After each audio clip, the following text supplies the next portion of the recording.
The Many Adventures of Winnie the Pooh. Winnie the Pooh and his friends have many wonderful adventures in the 100-acre wood. The first story begins on the day Pooh looks for some honey in the honey tree and ends up in a very strange place. There's also the story of the very blustery day that turns into a very stormy night when Pooh and Piglet become heroes. And in the last story, Pooh, Piglet, and Rabbit get lost in the wood when they are trying to lose Tigger. Let's hear about Pooh's 3 adventures. Winnie the Pooh, whose friends called him Pooh for short, lived in the 100-acre wood, where he had many unusual adventures. One morning, Pooh heard his poo-coo clock chime, and he knew it was time for something. But being a bear of very little brain, when he thought very hard. Think, think, think, Pooh said. Oh, yes, time for my stoutness exercises. So Pooh bent down and touched his toes in front of the mirror. And as soon as he did, he was hungry again. Since Pooh had worked up an appetite, he reached inside his cupboard for some honey. Then he heard a buzzing noise. That buzzing noise means something, and the only reason for making a buzzing noise that I know of is because you're a bee. And the only reason for being a bee is to make honey. And the only reason for making honey is so I can eat it, Pooh reasoned. So Pooh followed the bee to a tree and began to climb it. He balanced on a branch and reached inside the tree hollow where the bees made honey. But the branch snapped, and Pooh fell down, down, down into a gorse bush below. Pooh crawled out of the bush, brushed himself off, and began to think. The first person he thought of who might be of help was Christopher Robin, so Pooh went off to find him. Pooh soon found his friend Christopher Robin. I was thinking and wondering if you had such a thing as a balloon about you, Pooh said hopefully. What do you want a balloon for? Asked Christopher Robin. Honey, whispered Pooh. But you don't get honey with a balloon, Christopher Robin replied. I do, Pooh said cheerfully. I shall fly like a bee up to the honey tree. Christopher Robin was a bit doubtful that Pooh's plan would work. What Christopher Robin didn't know was that Pooh had an idea to disguise himself. He went to a very muddy place and rolled until he was black all over. Then he went back to show Christopher Robin. Isn't this a clever disguise? Said Pooh, chuckling to himself, and he took the balloon from Christopher Robin. What are you supposed to be? Asked Christopher Robin, a little confused. I'm a little black rain cloud, of course, Pooh replied matter-of-factly. Silly old bear, laughed Christopher Robin. And so Christopher Robin gently let Pooh and the balloon up into the air. Pooh drifted over to the honey tree. As Pooh came closer to the tree, the bees began to come out of their hive and buzzed around him angrily. Christopher Robin, called Pooh, I think the bees suspect something. I think it would help with the deception if you'd open your umbrella and say, "Tut, tut, it looks like rain." Christopher Robin did as Pooh asked, but the bees started to sting Pooh. They pushed Pooh away from the honey tree. He held on tightly to the balloon as the bees chased him to the ground. Pooh and Christopher Robin jumped into a puddle, and Christopher Robin held up his umbrella over them until the bees flew away. Now, Pooh was not the sort to give up easily. When he put his mind to honey, he stuck to it. So Pooh went to visit his friend Rabbit. Pooh, lunch? Not again, cried Rabbit from inside his house as he heard Pooh coming. Is anybody at home? Called Pooh. Nobody, called back Rabbit. Pooh thought to himself, somebody must be there, because somebody must have said nobody. Rabbit grudgingly let Pooh in and offered him lunch. So Pooh ate, and ate, and ate, and ate, and ate, and ate, until there was no more honey. But when it came time to leave, Pooh found himself stuck in Rabbit's front door. Oh, bother, said Pooh. Rabbit tried to push him through, but it was no use. Rabbit went out his back door to find Christopher Robin. Christopher Robin decided that the only thing to do was to wait for Pooh to become thin enough to fit through the door. Christopher Robin, Kanga, Roo, and the others looked after Pooh. They made sure he wasn't wet when it rained and that he was warm enough. But they didn't give him anything to eat, no matter how much Pooh wanted it. And then, eventually, when Pooh was just a little thinner, they were able to pull him out. But Pooh went flying into the air. He landed in the honey tree, head first in the beehive. There he goes, said Rabbit. Stuck again, noted Eeyore gloomily. Don't worry, Pooh. We'll get you out, shouted Christopher Robin at the tree. Pooh had his hands and mouth in the honey. No hurry. Take your time, he said as he slurped the honey. Soon after, Pooh had another unusual adventure. He decided to visit his thoughtful spot on a blustery day. Since Pooh was a bear of very little brain, whenever he thought in the most thoughtful way he could think. But he was interrupted from his thinking by a gopher. If I were you, I'd think about getting out of here. It's Wednesday. It is, replied Pooh. Then I think I shall wish everyone a happy Wednesday. And I shall begin with my dear friend Piglet. Now, Piglet's house was in another part of the forest. It was a very grand house in the middle of a beech tree, and Piglet loved it very much. Piglet was trying to sweep up the leaves blowing around his house when Pooh arrived. But the blustery wind blew Piglet right up into the air. Pooh reached up and managed to grab Piglet's scarf, but it began to unravel. Pooh held on tightly to the end of Piglet's scarf, which was now just a long piece of string. They rushed past Kanga and Roo and Eeyore and then Rabbit in his garden. But the wind lifted Pooh into the air like Piglet, and both of them landed against Owl's window. Well, I say now, cried Owl. Someone has pasted Piglet on my window. And Pooh, too. Owl opened his window, and Pooh and Piglet flew in. Owl offered them tea, while the wind blew and blew, rattling Owl's belongings and sending Pooh and Piglet flying from one end of the room to the other. There was a great gust of wind, and Owl's house shuddered and fell to the ground. Fortunately, Pooh, Piglet, and Owl were safe. Christopher Robin came to survey the damage to Owl's house.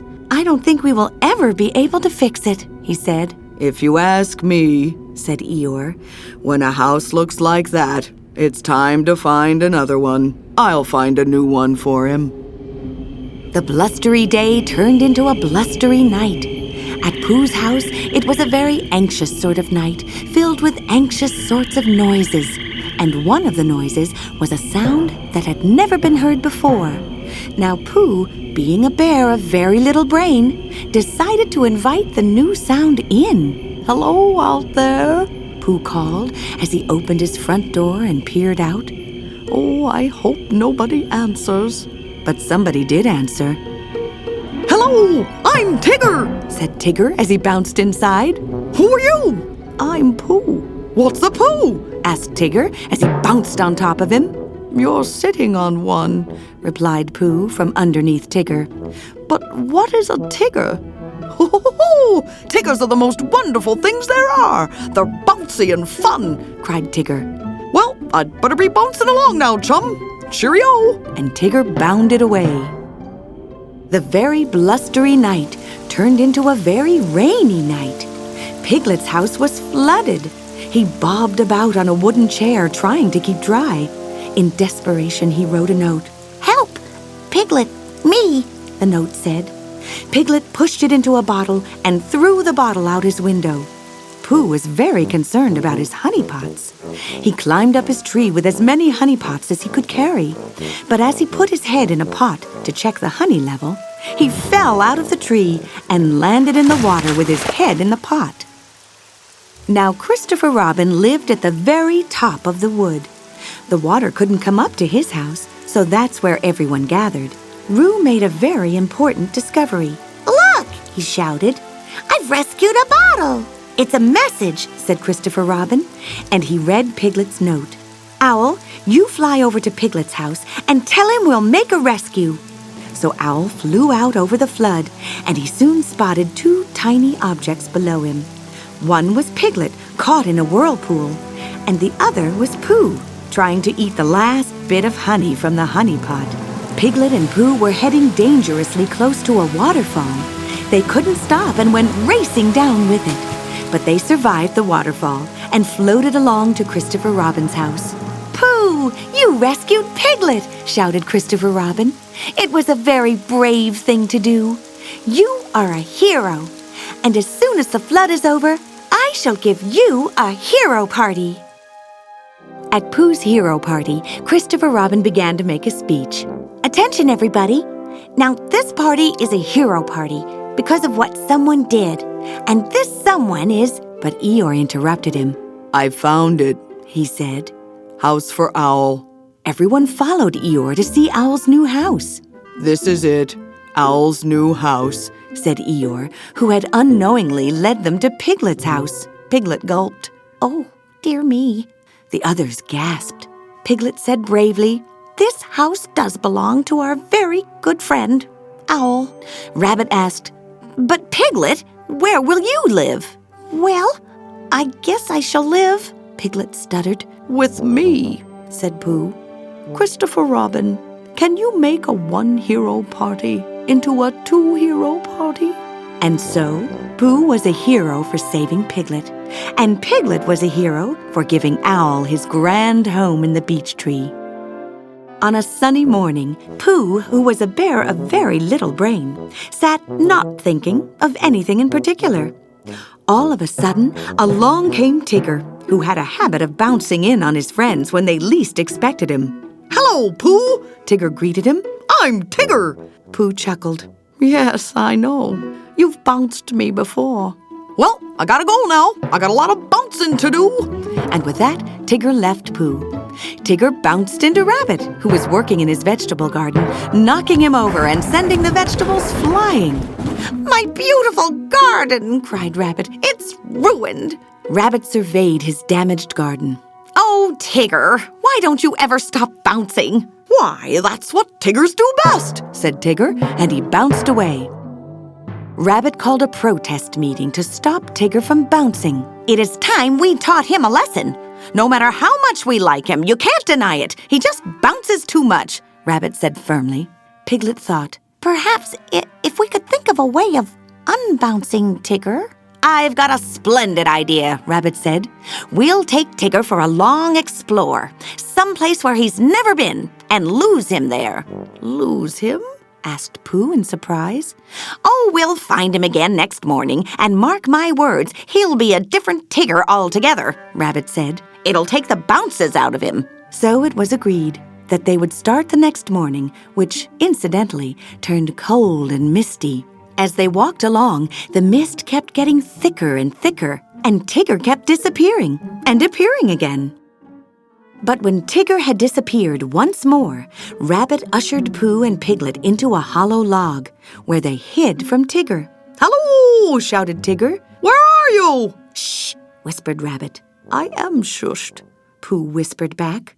When Tigger realized he couldn't find his friends, he went to look for them. Rabbit, Pooh, and Piglet tried to find their way home in the mist, but they kept arriving back at the sandy pit. It's a funny thing how everything looks the same in the mist," said Rabbit anxiously. "Well, we keep looking for home, but we keep finding this pit. So I thought if we looked for this pit, we might find home," Pooh reasoned. Rabbit sniffed. "I don't see much sense in that. If I walked away from this pit and then walked back to it, of course I should find it. I'll prove it to you. Wait here." So Rabbit left. Pooh and Piglet waited and waited in the sandy pit, but Rabbit didn't return. And Pooh started thinking of his honey pots at home. So Pooh and Piglet set off for home, with Pooh following the call of his honey pots. As the mist became thinner, and Piglet knew this part of the wood, Tigger found them. Now it seemed Rabbit was the only one missing, so Tigger decided to look for him. Rabbit was still wandering around in the mist. By now he was lost and bewildered and terrified of all the forest noises, which sounded deafening in the mist. "Help!" he called out. "Hello, Rabbit!" said Tigger, bouncing up to him. "Tigger, but you're supposed to be lost," Rabbit said. "Oh, Tiggers never get lost," he replied. "Let's go home. Hang on!"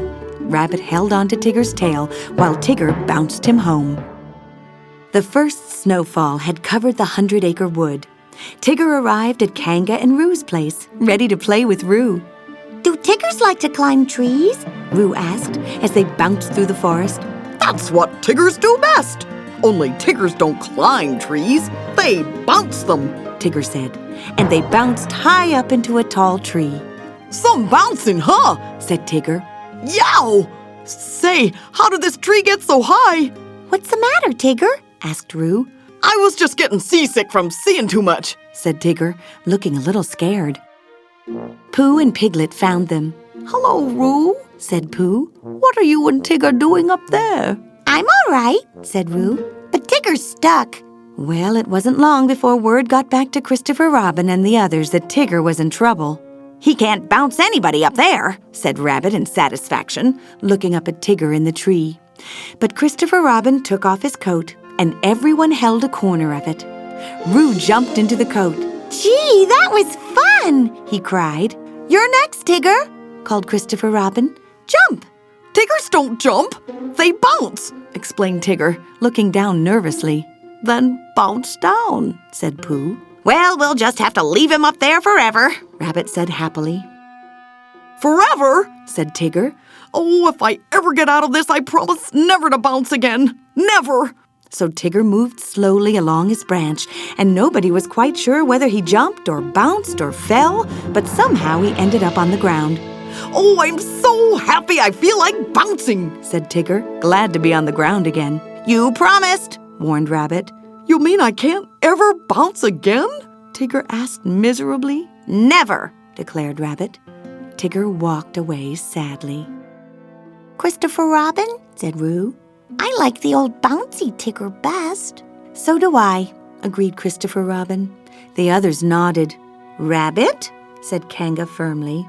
Oh, all right. I guess I like the old Tigger better too, Rabbit grudgingly agreed. Tigger was back in an instant. You mean I can have my bounce back? He asked happily, and he started to bounce, and the others joined in too. Piglet's Big Movie.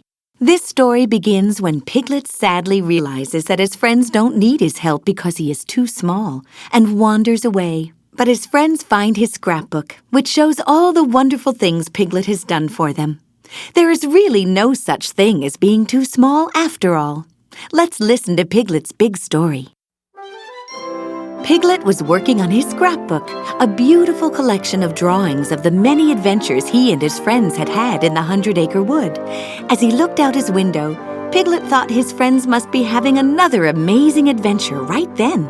He was surprised to see Pooh, Tigger, Eeyore, and Rabbit parading by, dressed in unusual costumes. Piglet was curious. He put his scrapbook aside and went out to find them. They were gathered in a little clearing, preparing for something, with a beehive made of paper, a megaphone, a violin, and their costumes. Pooh explained their big plan to Piglet. First, Rabbit will lure the bees with beautiful music. Then, Eeyore tempts the bees into their new hive. Then, Tigger holds up the hive for the bees to see. And then comes the best part. We get honey from their old hive. Can I help you with your big plan?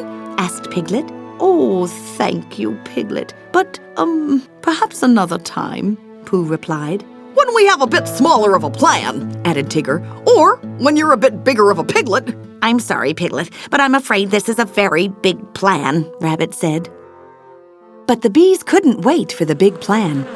Tired of listening to Rabbit's music, they swarmed out of their hive, headed for Rabbit, and broke his violin into pieces. Then the bees flew angrily towards Eeyore with his megaphone. Only Piglet noticed. He raced over to the megaphone, knocking it off its stand, moments before the bees would have flown into Eeyore's mouth. But the bees descended on Piglet. He just managed to turn the megaphone as the bees flew through it, diverting the bees into the paper beehive. Piglet peeked into the hive and saw the angry bees. He quickly pasted a bit of paper across the opening to stop the bees from flying out.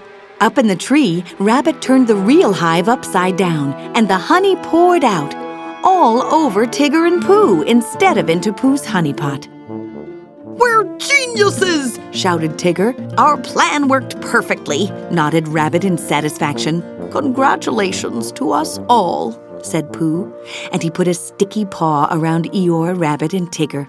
No one had noticed Piglet's bravery.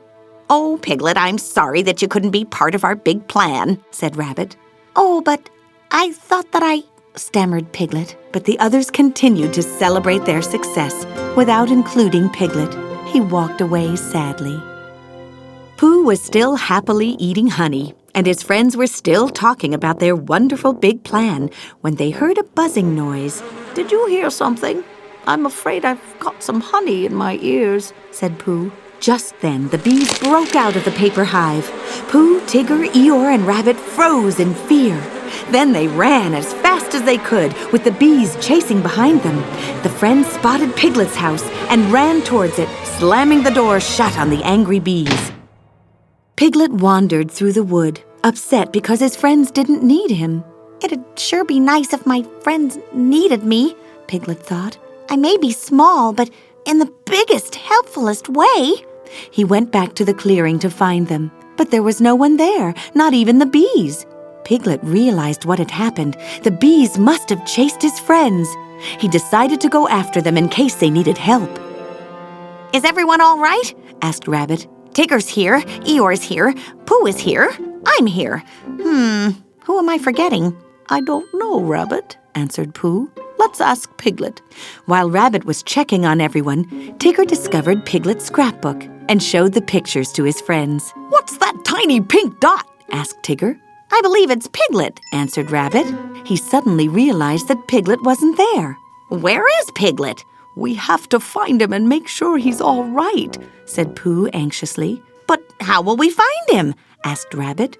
Think, said Pooh. After he thought, he had an idea. "Since this is a book of Piglet's memories, maybe it remembers where Piglet is." Let's start with page 1, decided Eeyore. Page 1 was a picture of Owl and his house. "Then we go to Owl's house," said Pooh. "He has an answer for everything. Have you seen Piglet?" Pooh asked Owl, who was sitting on his front porch. Of course. In fact, I just saw him go by, Owl replied. The others left quietly because they knew that once Owl started talking, he could talk all day. On page 2, the scrapbook showed a picture of Kanga's house. "Then Kanga's house is where we'll look for Piglet," decided Rabbit.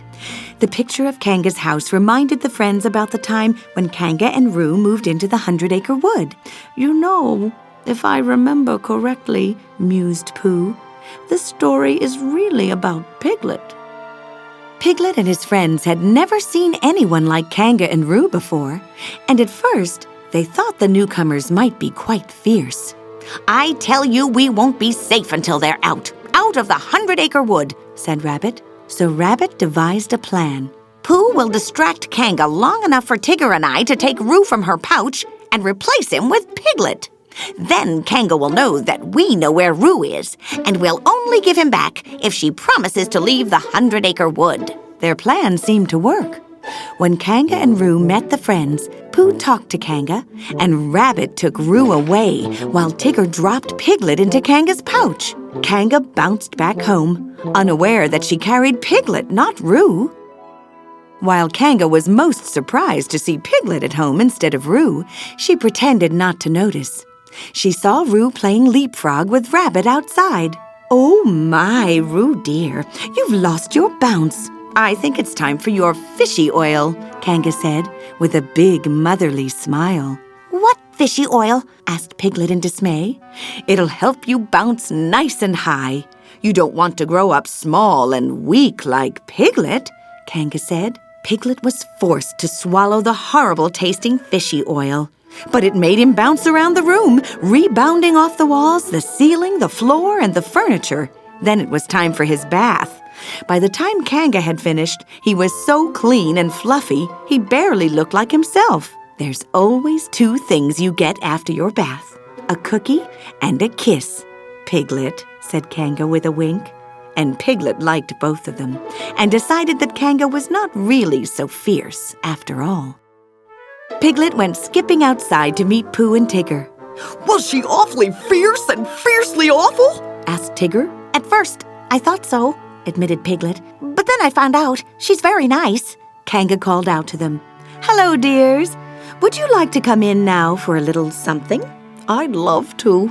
I love little somethings, said Pooh. But what do we tell Rabbit? Wondered Tigger as he saw Rabbit return with Roo. Mama, you have to see Mr. Rabbit's garden, shouted Roo. Thank you, Mr. Rabbit. I had fun. Well, I certainly enjoyed myself too. And you can call me Rabbit, said Rabbit, who had forgotten all about the plan for Kanga and Roo to leave the forest. The friends smiled as they remembered the happy ending to this story. You see, if it weren't for Piglet, we'd never have found out how nice Kanga was, Pooh said. They continued on their way to Kanga's house. We're ever so worried about Piglet, Pooh told Kanga. We lost him at the honey harvest, so we're using his book of memories to find him, we hope. Dear little Piglet, said Kanga in concern. Roo asked if he could join in the search for Piglet. Of course, dear, said Kanga. And so Roo joined the others as they headed out to look for Piglet again. Pooh opened the scrapbook to page 3, a picture of all of the friends at the North Pole. Perhaps if we told the story would tell us how to get there, said Pooh. Don't forget the part about Piglet, Roo reminded them. Roo's right, said Tigger. It really is a story about Piglet, isn't it? This story started when Christopher Robin told his friends they were going on an expedition. It's when you go off to find a thing, Christopher Robin explained to Pooh, Piglet, and Tigger. What are we going to find, Christopher Robin? Asked Pooh. The North Pole, he answered. And if you see the North Pole, shout Eureka! They marched off through the 100-acre wood, and Eeyore, Rabbit, Kanga, Roo, and Owl joined them. Along the way, Roo fell into the stream. Oh, I'm swimming! He called excitedly. Everyone panicked, trying to think of a way to rescue Roo. But Roo was happily swimming in the stream, floating with the current. Tigger fell in, but couldn't reach Roo. Piglet, he called. Stay here out of the way while we save Roo. We don't want to have to rescue 2 little guys. Eeyore, Pooh, Rabbit, and Tigger all tried to save Roo without any success. You can rescue me now, called Roo. I'm getting kind of tired. It was Piglet who found a long stick in the grass and with a great effort managed to lower it over a rock into the water in front of Roo. Just as Roo grabbed the stick, Piglet jumped on the other end and Roo and the stick flew into the air. Piglet caught the stick, gave it to Pooh, and rushed off to catch Roo. Roo landed safely in Kanga's arms. Pooh Bear, where did you find that stick? Asked Christopher Robin as he joined everyone. Well, I was standing here without a stick, and then I had a stick. So maybe the stick found me, Pooh replied. Christopher Robin addressed his friends. Assembled adventurers, the expedition is over. Pooh has discovered the North Pole. This? Said Pooh, looking in amazement at the stick in his hands. That, said Christopher Robin. Eureka! Shouted Pooh. I always liked that story.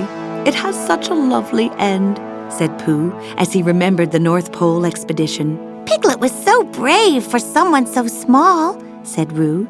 Just then, Roo noticed Piglet's scarf caught on a fence post. Oh my, you know Piglet's scarf never goes anywhere without Piglet, Pooh said. This is more serious than I thought, said Rabbit worriedly. Maybe he's in grave danger, and now he's out there somewhere with the storm blowing in. Rabbit looked at Piglet's scrapbook on page 4. Pooh Corner, remember? He asked the others. Is this a story about Piglet too? Asked Roo. Why, yes, Roo, it is, replied Pooh. He just seems to be the hero of every story.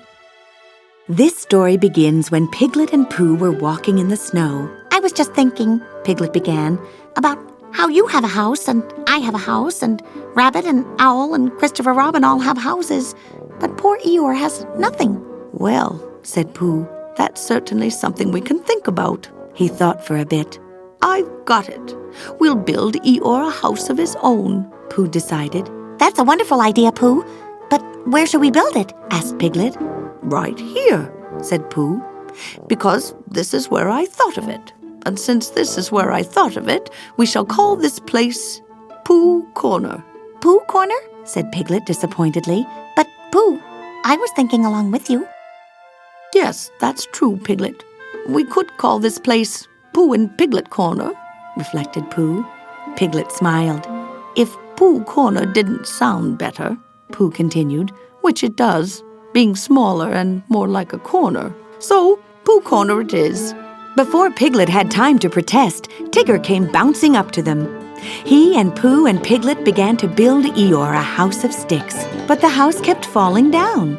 I suspect something's wrong with these sticks, said Tigger. All we wanted was for Eeyore to have his own house. You know, thought Pooh, Eeyore could come live with me. So Tigger and Pooh deserted the pile of sticks, leaving Piglet behind, and went to tell Eeyore and Christopher Robin the news.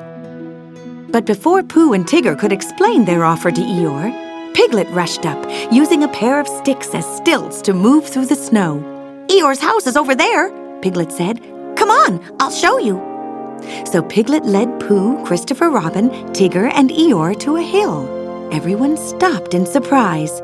There was a house of sticks, beautifully built with a little snowman in front. Welcome home, Eeyore, said Piglet proudly. I put up a sign so you'll always know where it is. The sign said Pooh Corner and had a little drawing of Pooh's face on it. Eeyore was very happy. And that is how Piglet got the idea that Eeyore should have his own house, explained Pooh as they looked at Piglet's scrapbook. The friends called out to Piglet as they crossed a bridge. There was no answer. Hey, I've just got a Tiggerific idea. Let's see where the book ends and go there, Tigger said to his friends. No, said Rabbit. If we do this in an orderly manner, we'll find him much quicker. But as Rabbit and Tigger began fighting over the scrapbook and the best way to find Piglet, the book ripped apart in their hands and fell over the bridge into the water below. There goes our map, said Rabbit sadly. And Piglet's memories, said Pooh. The friends made their way back to Piglet's house to keep themselves warm. Roo and Pooh began to draw a face of Piglet on the window.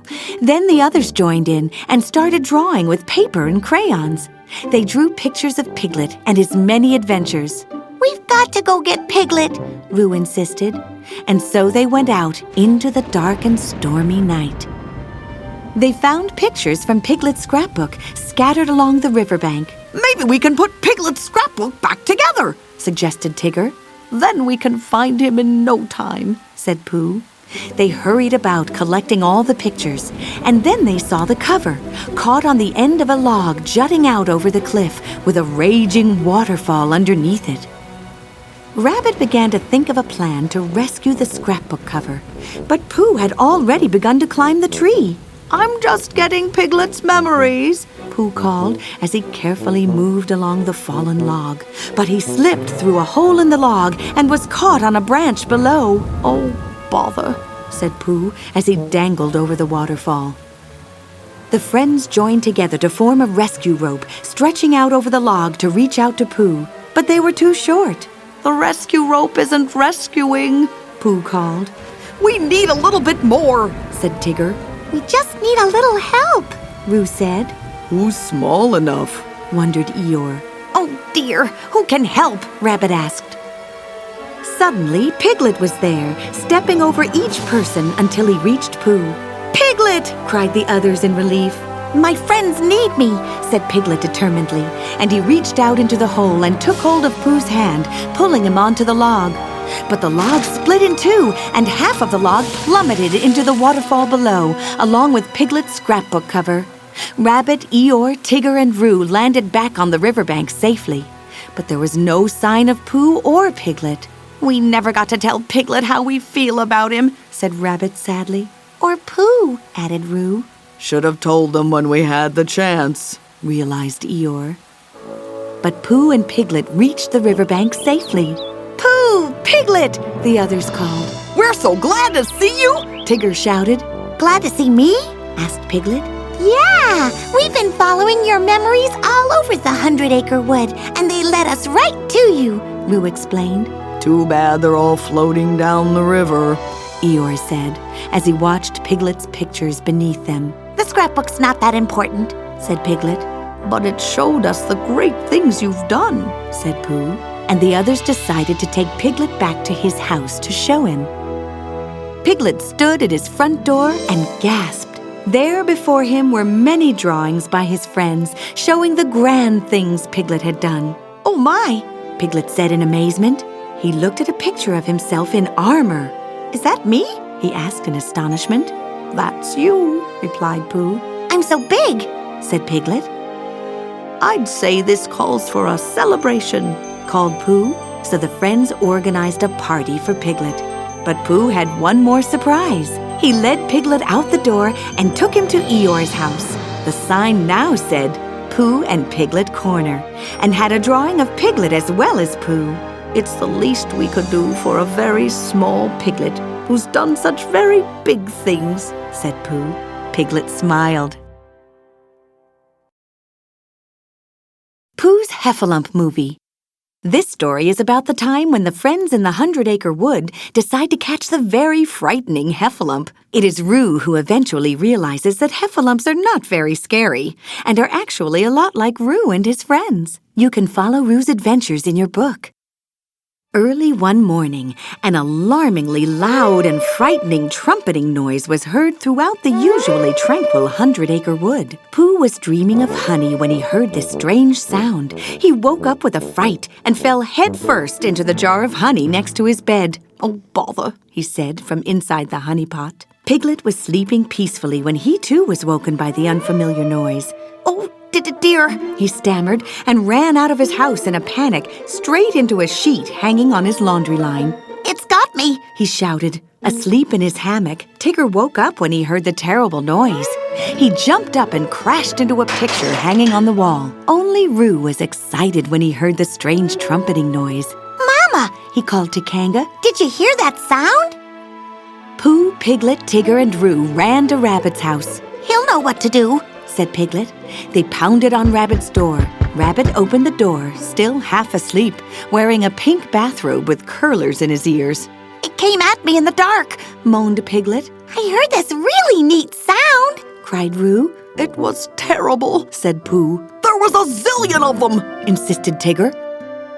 Well, what we have here is a mystery of the most mysterious kind, Rabbit declared. The mystery became even more mysterious, as just then Roo discovered a huge footprint. The friends were horrified. Rabbit, asked Pooh in a puzzled kind of way, what sort of creature do you suppose would be attached to a foot that big? There's only one thing it could be, answered Rabbit. A heffalump. His friends gasped in shock. What's a heffalump? asked Roo curiously. The others did their best to describe this frightful creature. It's got a spiky tail, said Tigger. And sharp claws, added Rabbit. Everyone agreed heffalumps were big and wide and very, very mean. And they live right over there, Heffalump Hollow, said Rabbit nervously, pointing out to the other side of the 100-acre wood. Let's go get them, shouted Roo, very excited at the thought of these strange and fearsome creatures. Capture a heffalump? asked Rabbit scornfully. Impossible. It'd be an adventure, said Roo persuasively. Thought Rabbit. The first heffalump expedition in history. Oh, splendid idea. But how does one capture a heffalump? Pooh inquired. Come back with your equipment, and I'll show you how it's done, said Rabbit with authority. The others went away and then came back with all sorts of interesting, although not necessarily useful, equipment. Rabbit ignored everything Pooh, Tigger, and Piglet brought, but was impressed with Roo's rope. Rabbit instructed his friends how to throw a rope to catch a heffalump. Say in a firm voice, he told them, in the name of 100-acre wood, I capture you. I did it! shouted Roo as he expertly threw his rope around the practice barrel. Let's go get them. Just a moment, Roo. A heffalump expedition is fraught with danger. You're simply too young. You could get hurt, Rabbit said. But Roo began. Roo! Time to come home, called Kanga from a distance. Roo reluctantly went home to Kanga. Before he went to bed, Roo told Kanga about the horrible heffalumps. I'm grown up enough to catch a heffalump, aren't I, Mama? Roo asked Kanga. You're growing up very fast indeed, dear, Kanga said. Do you think I could grow up by tomorrow morning? asked Roo hopefully. You know, dear, growing up doesn't happen all at once. It takes its own time, Kanga said wisely as she kissed Roo goodnight. In the morning, before anyone else was awake, Roo had already left for his own Heffalump expedition, armed with his rope. I just know I could catch one, he said to himself. Ah, yes, a perfect morning for catching heffalumps, said Rabbit as the group set off. With courage, cunning, and superior tactics, we'll be home by tea time. But as they approached the fence dividing Heffalump Hollow from the rest of the 100-acre wood, it seemed to the friends that the birds had stopped singing, and everything appeared a little darker, with strange shadows. Oh my, muttered Piglet. I believe that what's over there doesn't look quite as friendly as what's over here. But they climbed over the fence to Heffalump Hollow and continued their Heffalump hunt. Roo also noticed that the wood seemed a little scarier with darker shadows and strange noises. He saw an old mill with a large wooden door and nervously moved in, holding his rope tightly. Hello? Is anyone there? He called out bravely through the dim, dusty darkness. A dark shape rushed past Roo. You're it, said a voice, laughing in the shadows. Roo screamed. Something tapped him again. Now you've got to catch me, the voice said. Roo leapt up in fright. I tagged you so you're it, explained the dark shape very patiently. Don't you want to play? Roo stuttered as he tried to think of an excuse. I've got to catch a heffalump, he said. The dark shape giggled and tumbled out of the mill, pushing Roo along with him. You can catch me. I'm a heffalump. Out in the bright sunlight, Roo could see that the dark shape was certainly something he'd never seen before. But you can't be, Roo said in astonishment, looking at this strange creature. If you're a heffalump, then where are your horns and spiky tail? Are you sure you're a heffalump? My mummy says I am, giggled the Heffalump. Well, if you're a heffalump, then in the name of the 100-acre wood, I capture you, said Roo as he twirled his rope and flung it over the Heffalump's neck. The Heffalump thought this was a wonderful game and scampered off, pulling Roo, who was holding onto the other end of the rope, behind him. Stop! cried Roo desperately as the Heffalump dragged him through some bushes. You've got to come with me, he insisted. Why?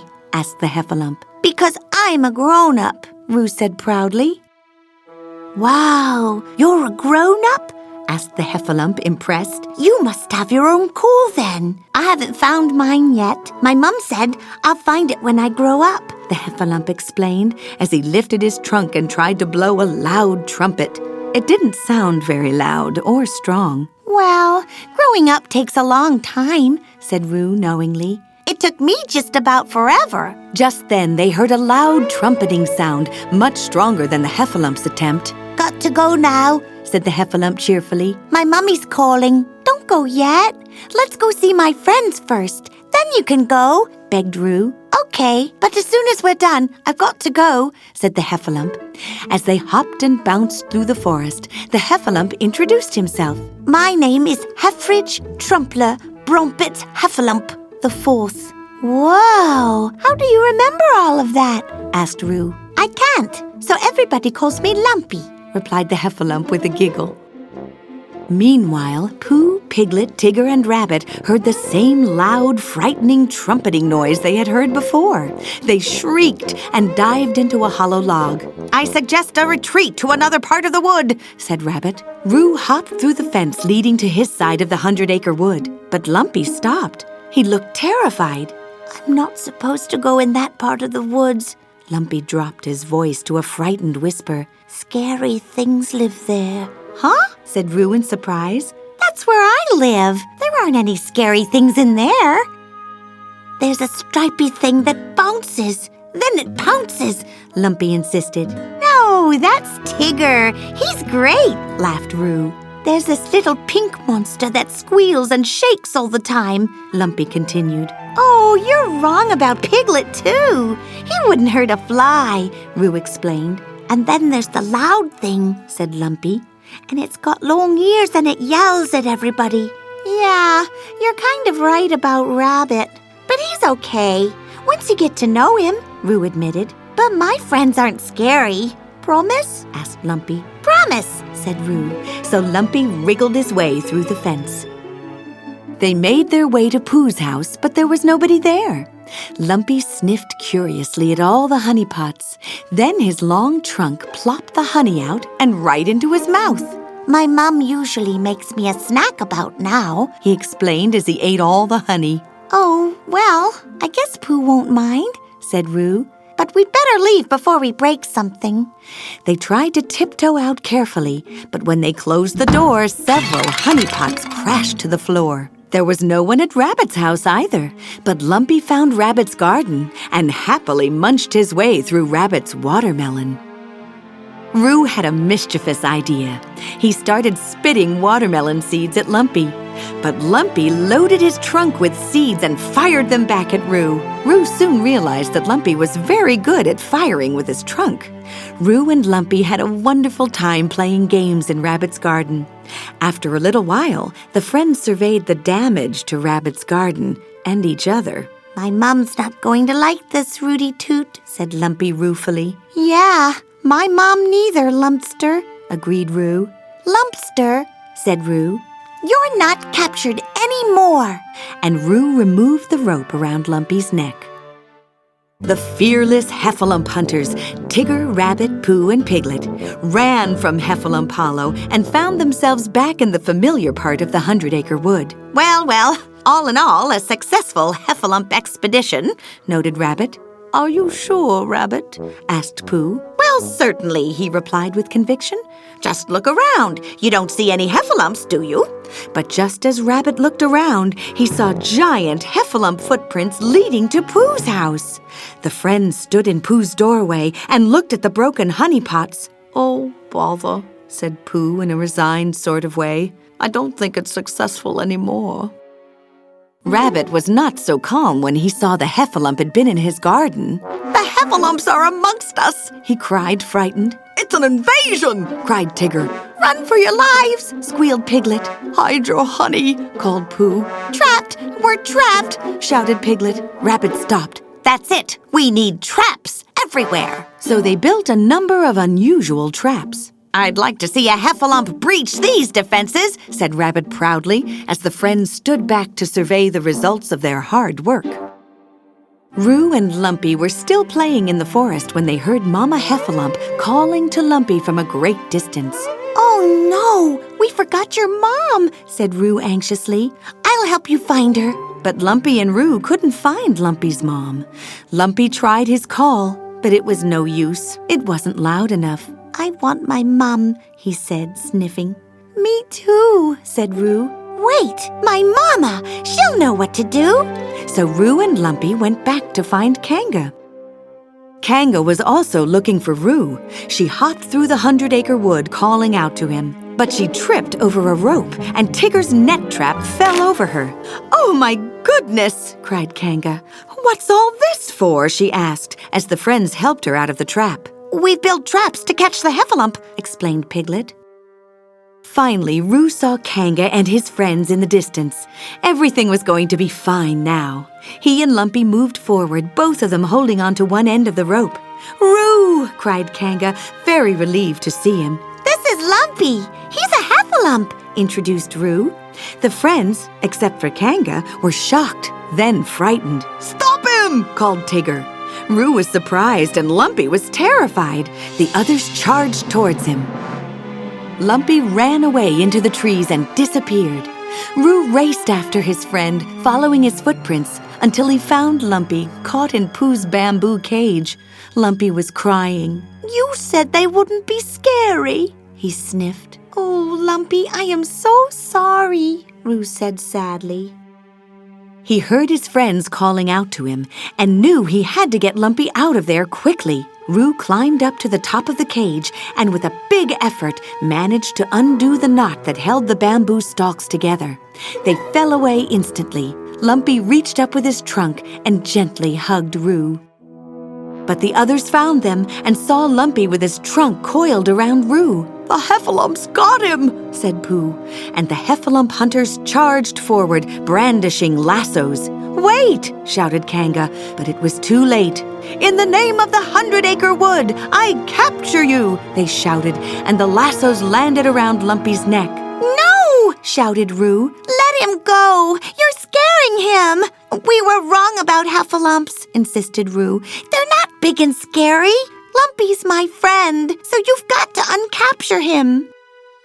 He gets afraid, Roo explained. Oh, said Piglet. He understood what it was like to be afraid. He released his rope from around Lumpy's neck. And he likes honey, Roo said. Oh, said Pooh. Honey was something he understood. He took his rope off Lumpy. He's even learning how to bounce, Roo continued. Oh, said Tigger, who knew that bouncing was what Tiggers did best.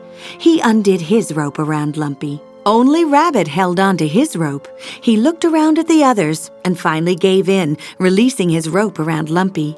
But Lumpy was still scared, and he slowly backed away. He didn't realize that there was a steep slope behind him.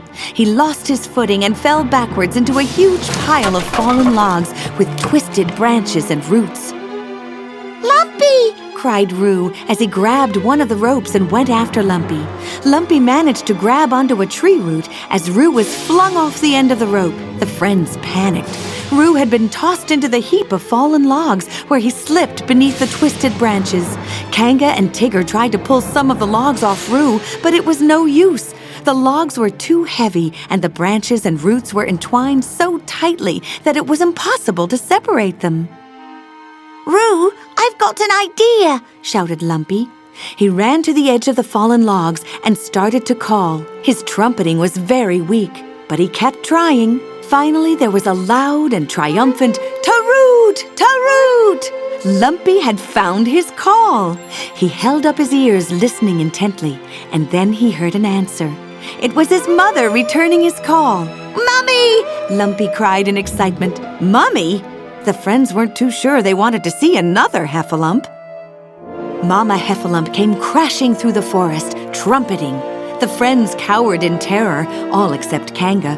Heffrich Trumpler Brumpet Heffalump the Fourth, where have you been? She spoke crossly to Lumpy. Then she relented. Oh, my little darling, I've been worried sick.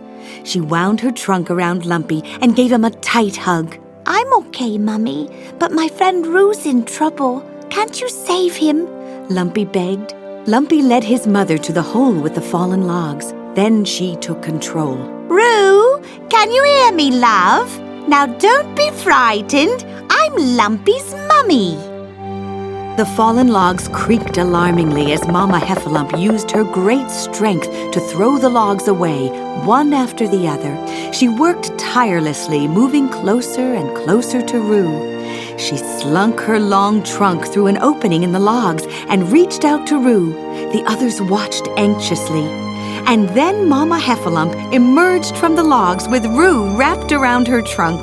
She passed Roo back to Kanga. Shouted Roo as he clung to Kanga. Roo, I was so worried, cried Kanga. Thanks, Mrs. Heffalump, said Roo. She winked at him and turned towards Lumpy, who trumpeted joyfully. Oh, Lumpy, you found your call, Mama Heffalump said proudly. The others watched in amazement. Well, would you look at that? Heffalumps don't have spiky tails after all, said Tigger in wonder. Rabbit approached Lumpy cautiously. Can you ever forgive us? We've acted very badly, he apologized. That's okay, long ears, laughed Lumpy. I have to go home now, Lumpy said to Roo at his mother's nudging. Goodbye, Lumpster, said Roo as he hugged his new friend goodbye. Goodbye, Rooty Toot, said Lumpy. Then both Roo and Lumpy turned to their mothers and said at the same time, Could we please stay up just a bit longer? Their mothers smiled, winked at each other, and agreed. Roo and Lumpy laughed and dashed through the wood, chasing each other. Pooh looked thoughtful. You know, we never really did capture a Heffalump that day. It was more like Lumpy captured all of us. The Tigger Movie. In this story, Tigger feels very sad because he can't find anyone to bounce with him. If only there was another Tigger. He starts to look for other members of his family, but nobody else looks like Tigger. Luckily, he has plenty of friends to help him along the way. You can follow Tigger's story in your book. Like most small boys, Christopher Robin had toy animals to play with, and together they had many remarkable adventures in an enchanted place called the 100-Acre Wood. But of all his animal friends, Christopher Robin's very best friend was a bear named Winnie the Pooh, or Pooh for short. This bothered Tigger a bit. Seems to me that most of these stories are about that silly old bear, he said. He wanted a story about himself. Someone who's extremely fascinating. Now there are many wonderful things about Tiggers. They're bouncy and jumpy, but the best thing of all, there's no one else quite like them. One day, Pooh was at home counting his honey pots. Suddenly, Tigger bounced through the door and right into him, sending the honey pots tumbling everywhere. Say, you want to go bouncing with me? Tigger asked enthusiastically as he tried to remove a sticky honey pot from his foot. Well, I would go bouncing with you, Tigger, except that I must count all these honey pots to be sure that I have enough for winter, Pooh replied. What do these Pooh Bears like about this icky, sticky stuff anyway? Tigger asked, and he bounced out the door. Next, Tigger bounced into Piglet's house. Hi, Piglet, old pal! What say you and I do a little bouncing together? Piglet was flustered. Bouncing? Oh, my. I haven't enough firewood to last the winter and... Oh, well then, gotta be bouncing along, replied Tigger, and he left. Kanga was sweeping the leaves in front of her door when Tigger arrived at her house. Why, hello there and good morning, Mrs. Kanga, ma'am, Tigger greeted her. You wouldn't happen to be interested in doing a bit of bouncing with me, would you? Well, I'm afraid I have just too much to do this morning, dear, Kanga replied. A hopeful little face appeared at the window behind Kanga and Tigger. It was Roo. Roo came running down the stairs. Tigger! He shouted, but Tigger bounced away without seeing him. Roo sighed. Tigger sat forlornly on a large boulder on top of a cliff. He asked himself sadly, I wonder why nobody wants to bounce with me. Oh, well, what am I talking about? There's plenty of others that I haven't even asked yet. In an instant, he was back to his usual Tiggerish self. He leapt off the boulder, landed on a small tree, and headed into the woods. But the tree sprang back when Tigger's weight was released and pushed the boulder over the cliff. Eeyore had just walked outside when a second later, a large boulder fell on his house, crushing it completely. Pooh, Piglet, Rabbit, Kanga, and Roo gathered around poor Eeyore. Your attention, please, said Rabbit importantly. I have officially completed the plans for removing this boulder and restoring to Eeyore his happy home. No need to bother on my account, said Eeyore gloomily. Under Rabbit's directions, the friends put Rabbit's rock remover together. Rabbit organized them into position. But the stitches on Pooh's back began to pop as he strained to pull down on a lever. He released it, sending Piglet flying. Roo was thrown up into the air, and Eeyore was slammed into the top of the pulley. As the friends tried to figure out what went wrong, Tigger jumped in, sending Rabbit and his plans flying. Anyone up for a little bouncing? Tigger asked. Rabbit said from underneath Tigger, No bouncing! Just look at all this work we have to do. What? Moving that old thing? Not a problem. All you need is a little bouncing, Tigger said confidently. Tigger studied the boulder very carefully, noting one small spot on it.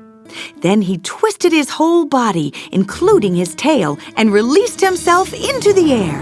He spun into a very powerful bounce, propelling himself from tree to tree, and then headed for the very spot he had found. This launched Rabbit's rock remover and the boulder with it. But everyone else was caught up too. The boulder rolled along the ground with considerable speed, dragging the remover and everyone behind it until they all landed in a stream. Now that's out of the way. Who's up for a little bouncing? Tigger asked cheerfully. Rabbit was furious. Everything's ruined, and all you can think about is bouncing? But that's what Tiggers do best, Tigger said, looking around at the others for support. His friends were too busy wiping the mud from themselves. Tigger was confused. Piglet tried to explain. We really can't bounce like Tiggers anyway because, we're not Tiggers, said Pooh sadly. Tigger was disheartened at his friend's words. He turned and walked away, hanging his head. Tigger drifted off slowly through the wood without a single bounce. Who needs those other fellows anyhow? Usually I'm happy because I'm the only Tigger, but now I'm kinda lonely for somebody like me. Roo finally caught up to him. Don't be sad, Tigger, he said. Why don't you go bouncing? That will cheer you up. No one to bounce with, Roo boy, Tigger replied sadly. Well, what about another Tigger? Roo suggested. Another Tigger? No, it's impossible. I'm the only one. But aren't there other Tiggers? Don't you have a family somewhere? A family full of Tiggers? Can you imagine such a thing? We'd be bouncing morning, noon, and night, Tigger said in amazement. It was a windy, blustery day when Tigger and Roo went to visit Owl. You wish to find your family? A most noble quest indeed, said Owl, nodding wisely as he poured tea for Tigger and Roo. Owl droned on and on. One must first look up one's family tree. Tigger gasped. My family tree! Why didn't I think of thinking that? And so began Tigger's grand search for his family tree. He searched high and low. He searched near and far. Tigger, panted Roo, trying to keep up with him.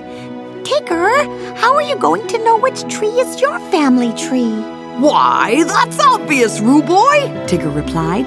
My Tigger family tree has got to be the biggest, hugest, and most gigantical tree in the entire 100-acre wood. And besides, it'll be all stripy, just like yours truly. Tigger was discouraged. He couldn't find a single stripy Tigger tree anywhere. He and Roo went back to Tigger's house to look for clues. Tigger began pulling things out of a barrel, looking for anything that might lead him to his family. Just think, Tigger pondered.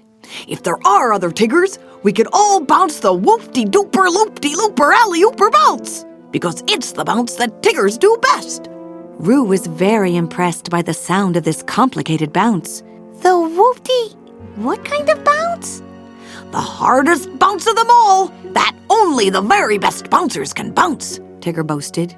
I could bounce it, said Roo shyly, if you could teach me. That's ridiculous, Tigger said in shock. It's a very powerful bounce, and it's only for professional bouncers, he insisted. But I'm a really good bouncer, protested Roo. I could do the whooper-dooper, the looper-dooper. Tigger cut in. You can't bounce the bounce if you can't even pronounce the bounce. Repeat after Tigger. The whoop-de-dooper, loop-de-looper, alley-ooper bounce.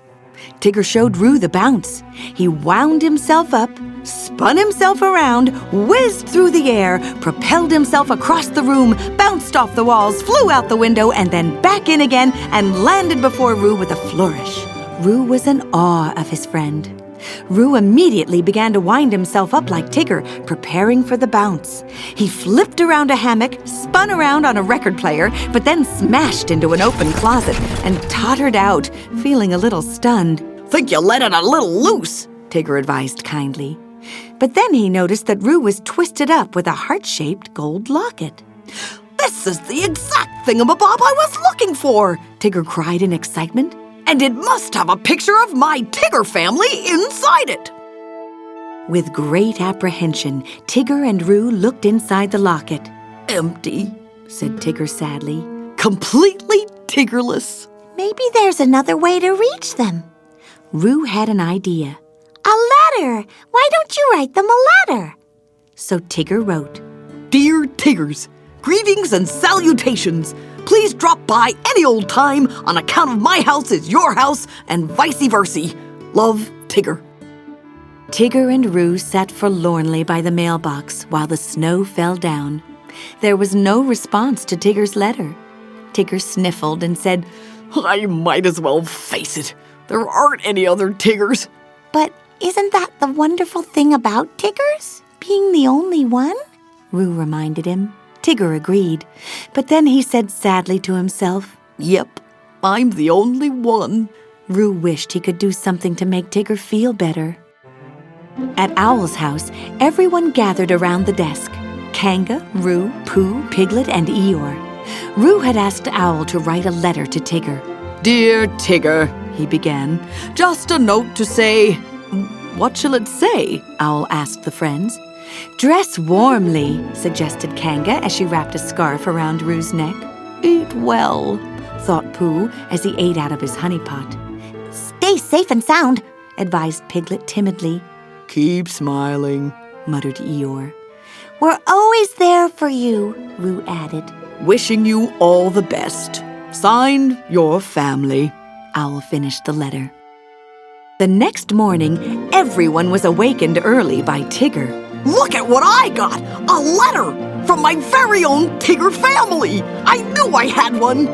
Tigger was so excited he could barely keep still. His friends smiled secretly at each other. A great big Tigger family full of uncles and aunties and grand Tiggers and second cousin Tiggers, and they're all just like me, and they're coming to see me tomorrow! Tigger shouted joyfully. The others gasped. Now, where did it say that exactly? Owl asked. Exactly nowhere, Tigger replied. But us Tiggers can read between the lines. Tigger was very busy preparing for his family. He added a family room to his house and decorated it for their reunion. There were Tigger stripes everywhere, streamers, balloons, posters, and a huge cake. In turn, Pooh, Kanga, Piglet, Eeyore, and Owl tried to explain about the letter. Tigger, there is a really important matter. But Tigger was too busy organizing his family reunion to listen.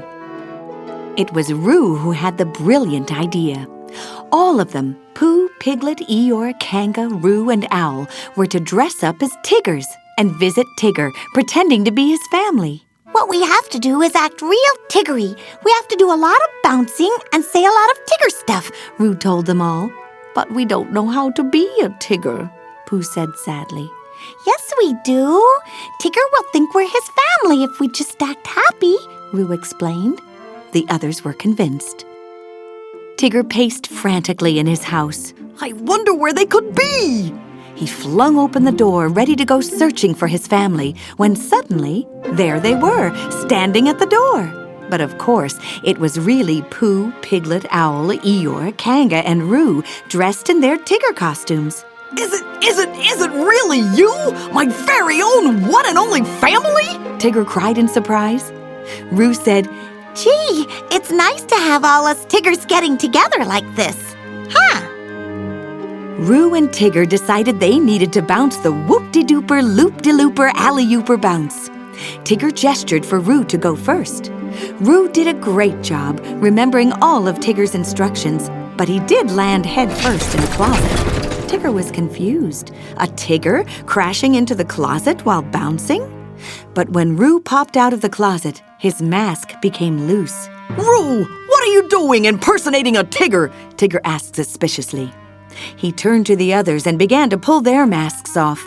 We only wanted to help, Tigger, explained Pooh. Tigger was very upset. Oh, now I understand. It was all a big joke.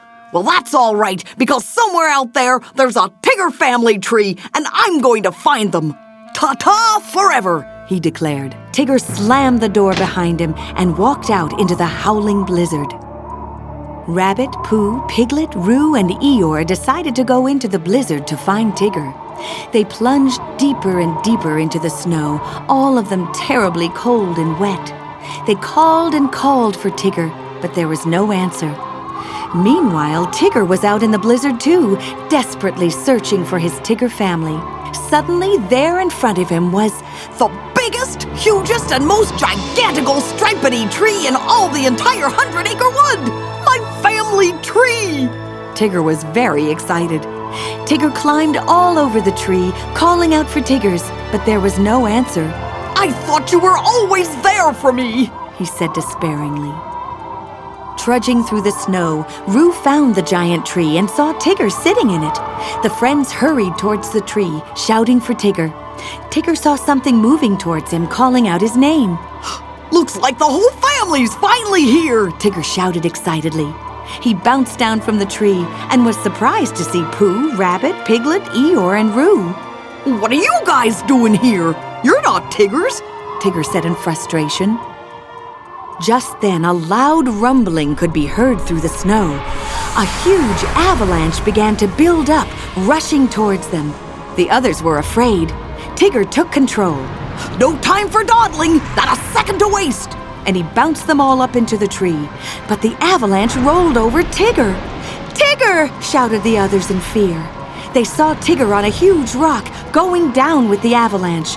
The avalanche was heading down the hill and over the cliff. Roo had an idea. He wound himself up for the whoop-de-dooper, loop-de-looper, alley-ooper bounce. He bounced off the tree branches and landed on Tigger's rock, where Tigger was too exhausted to move. But as the rock rolled off the cliff, Tigger and Roo wound themselves into position and bounced their way back to safety in the tree. The storm gradually eased, and the friends realized that they had survived. Tigger was very proud of Roo. Why, that bounce was just as good as any old Tigger. But Tigger stopped himself, for he'd remembered that there weren't any other Tiggers around. Just then, Owl and Kanga found them, followed by Christopher Robin. "We were looking for Tigger's family," Pooh explained. The others recited Tigger's letter to him. Tigger was amazed. You mean you fellows are my family? The others nodded. I should have seen it all along, exclaimed Tigger happily. The next day was Tigger's first family reunion, and he wanted to give everybody a present. Eeyore received Tigger's family room as his new home. Pooh received a honey pot. Piglet was happy to get a wheelbarrow full of firewood. Tigger promised not to bounce into Rabbit. And Roo received Tigger's gold locket. Wait half a minute! We still need a family portrait to put in it, Tigger realized. But Christopher Robin had already pulled out his camera. "Smile," he ordered. And everyone gathered close together and smiled.